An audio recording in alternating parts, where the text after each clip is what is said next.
Hey everyone, कैसे हैं आप सब लोग। My self doctor Tushar and आज इस वीडियो में बात करेंगे आपके blood flow through the heart. ठीक है, काफ़ी बेसिक कॉन्सेप्ट है ये।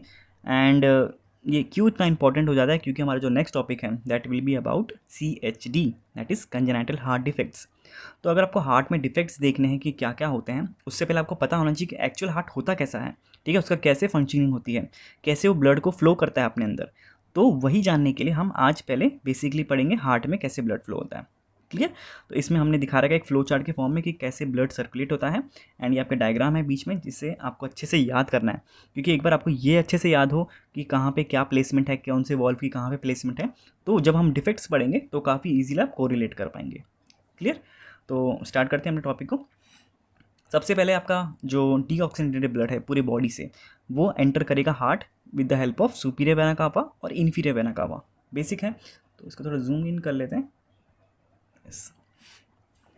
तो आपका सुपीरियर वेना कावा और इन्फीरियर वेना कावा से वो कहाँ एंटर हुआ, ये देखो यहाँ से superior vena cava and inferior vena cava. And ये कहाँ पे एंटर होता है, आपके राइट एट्रियम वाले चैम्बर में। ठीक है, सो इस चैम्बर में ही एंटर हुआ, तो ये राइट एट्रियम वाला चैम्बर। अब इस राइट एट्रियम से वो नीचे की ओर जाएगा। ठीक है, पर नीचे की ओर जाते समय आपको बीच में एक ये बैरिकेड्स दिख रहे हैं। ठीक है, this yellow one, these are known as the tricuspid valves. ठीक है, वॉल्व्स क्यों होते हैं, सिंपल सी बात है कि ब्लड नीचे के एक बार आ गया वापस ऊपर की ओर ना जाए। ठीक है, तो ये वॉल्व्स प्रेजेंट होते हैं, तो उसको क्या बोलते हैं हम लोग, ट्राइकस्पिड वॉल्व्स। ट्राइकस्पिड मतलब इसमें आपके कुछ इस शेप में रहता है। बेसिकली इसमें 3 फ्लैप्स होते हैं। ठीक है, तो ये हो गया आपका ट्राइकस्पिड वॉल्व। एंड ये एंटर कहाँ किया ब्लड, आपका जो डीऑक्सीनेटेड ब्लड था ये चला गया आपके राइट वेंट्रिकल में। ठीक है, कहाँ चला गया, आपके राइट वेंट्रिकल में। अब इसे हमें प्यूरिफाई करने के लिए भेजना है, हमें इसके अंदर ऑक्सीजन डालना है ना इस ब्लड के अंदर। तो ये कहाँ जाएगा, लंग्स के पास जाएगा। तो लंग्स को जाने के लिए वो किसके अंदर जाएगा, आपके पल्मोनरी, आपके आर्टरीज के अंदर जाएगा। तो पल्मोनरी आर्टरीज के जाने से पहले वहाँ पे भी एक वॉल्व है कि यहाँ से ब्लड ऊपर चढ़ा तो वापस नीचे ना गिर जाए, तो उसके लिए कौन सा वॉल्व है, this is the pulmonary valve. Clear हो गई बात। तो अब तक हमने ट्राइकस्पिड वॉल्व देखा एंड आपके दूसरा जो वॉल्व आ गया, this is the pulmonary valve. अब यहाँ से कहाँ गया, पल्मोनरी आर्टरी में गया, क्या लेके, आपका डीऑक्सीनेटेड ब्लड लेके। अब आप बोलेंगे कि यार ये जब डीऑक्सीनेटेड ब्लड लेके जा रहा है तो हम इसको आर्टरी क्यों बोलते हैं। तो बहुत इजी वे है कि आर्टरी मतलब होता है जो ब्लड को हार्ट से बाहर लेके जा रहा है। ठीक है, हार्ट से बाहर लेके जा रहा है उसका मतलब आर्टरी है। अब वो अपने अंदर क्या लेके जा रहा है वो हमें देखना नहीं है यहाँ पे। ठीक है, तो ये एक्सेप्शन यहाँ पे प्रेजेंट है।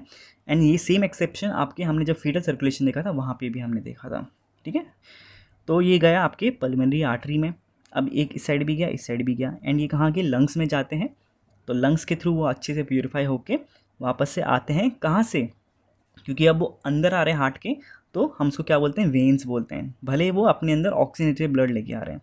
ठीक है, तो with the help of pulmonary veins ये आते हैं आपके हार्ट में। एंड कौन से चैम्बर में, आपके लेफ्ट एट्रियम चैम्बर में। एंड फिर इस चैम्बर से वो नीचे जाएगा, पर वहाँ पे भी एक बैरिकेड है जिसको हम क्या बोलते हैं, आपके मिट्रल वॉल्स। क्या बोलते हैं, मिट्रल वॉल्स। तो मिट्रल वॉल से वो नीचे आके आपके लेफ्ट वेंट्रिकल में चले जाता है। तो आपने देखा लेफ्ट एट्रियम से वो मिट्रल वॉल्स आए बीच में, दीज येलो वन। एंड उसके बाद आपके लेफ्ट वेंट्रिकल में पहुँचे। लेफ्ट वेंट्रिकल में पहुँचते वो वापस से यहाँ से पंप होता है। एंड पंप होने से वो कहाँ एंटर करता है, आपके आयोटा में एंटर करता है। एंड आयोटा में एंटर करने से पहले वापस एक वॉल्व है कि ब्लड वापस से नीचे ना आए, तो इस वॉल्व को हम क्या बोलते हैं, आपका आयोटिक वॉल्व। यहाँ पे लिखा है हमने आयोटिक वॉल्व। एंड इसके बाद वो कहाँ चले जाता है, आपके आयोटा में चला जाता है। एंड आयोटा से फिर वो आपके पूरी बॉडी में सर्कुलेट करेगा ऑक्सीजनेटेड ब्लड को। सिंपल। तो ये इतना सिंपल फंडा है, बस आपको ये पता होना चाहिए कि कौन से वॉल्व की कहाँ प्लेसमेंट हो रखी है। ठीक है, एंड जो आपकी आर्टरीज कहाँ से राइज हो रही है, कहाँ पे वेन्स आके डंप कर रही हैं अपना ब्लड, तो ये आपको अच्छे से पता होना चाहिए। राइट एट्रियम यहाँ पे है, फिर राइट वेंट्रिकल नीचे है, लेफ्ट एट्रियम, लेफ्ट वेंट्रिकल। क्योंकि जब हम जो CHD पढ़ेंगे ना उसमें इतना कन्फ्यूजिंग हो जाएगा आपको, अगर आपको पता ही नहीं है कि लेफ्ट एट्रियम कहाँ है, राइट एट्रियम किधर है।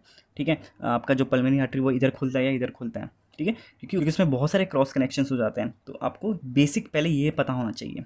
ठीक है, तो ये बहुत छोटा सा टॉपिक था, दैट वाज आपका blood flow through the heart. ठीक है।